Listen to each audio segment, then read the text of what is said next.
I have known and been friends with Bill and Jane for 50 years now, for which I'm eternally grateful. Anyway, a couple stories about Bill and Jane. When I was a seminary junior, I believe, I was led, I believe, by the Lord to quit all my secular income producing work and just do some ministries with some street kids and some high school kids, Young Life Club, which Bill and Jane have been involved with for years now. And as I did that, though, I had no income, and I only had 26 cents a day to live on. No credit cards, so we didn't have them back then. And so I dropped out of the food program, and Bill and Jane evidently heard about it. And so Bill called me and he said, "Gary, I heard you dropped out of the seminary food program." And I had, like I say, enough to buy a hamburger every day, and that was it. And he said, "Well, we're starting a restaurant. Have you heard of Alice's Restaurant?" I said, "No, I haven't. What's that?" He said, "What's the song?" "You can have anything you want at Alice's Restaurant." His voice was only slightly better than that. But he told me that they wanted me to come over for dinner every single night. They saved my life. So I had nothing for breakfast, hamburger for lunch, and a wonderful home-cooked meal, and of course, fabulous conversation and fellowship every single night of the week.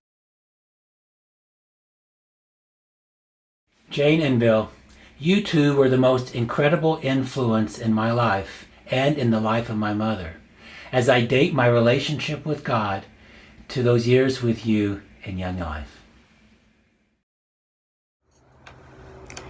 My friendship with Jane and Bill began when I was 16 and was part of a 2-week-long discipleship group hike with other teenagers through Glacier National Park in Montana.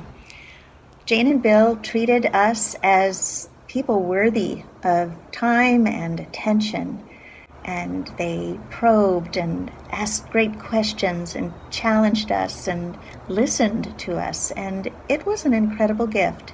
I love them deeply and thank God for them consistently. Yeah. In 1973, I was working as the interim youth minister at a church in Bremerton.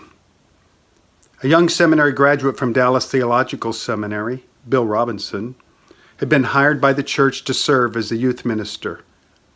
Bill and his wife Jane arrived that summer, and I'll never forget meeting Bill for the first time. And what a great afro he had.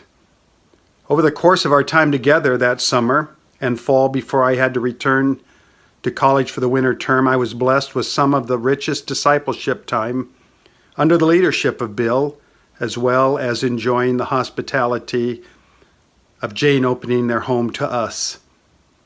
I've always been extremely impressed with the innovation and creativity that both Bill and Jane bring to the ministry as they serve as a wonderfully paired team. Together, as husband and wife, they have not failed to be the picture of Christ and his church to their neighbors and around the globe. To Bill and Jane, thank you and know you're loved. Congratulations on 50 years of sharing life together. Both of you gifted us with the foundation of our faith through your words and actions.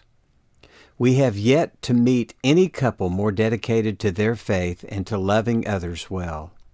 You truly count other interests more important than your own. The life of Christ profoundly speaks through that heart message. When we moved away, I wanted to do something to show my gratitude, but you simply said to pass it along in our living. We have sought to do just that, and so often refer to your investment in us.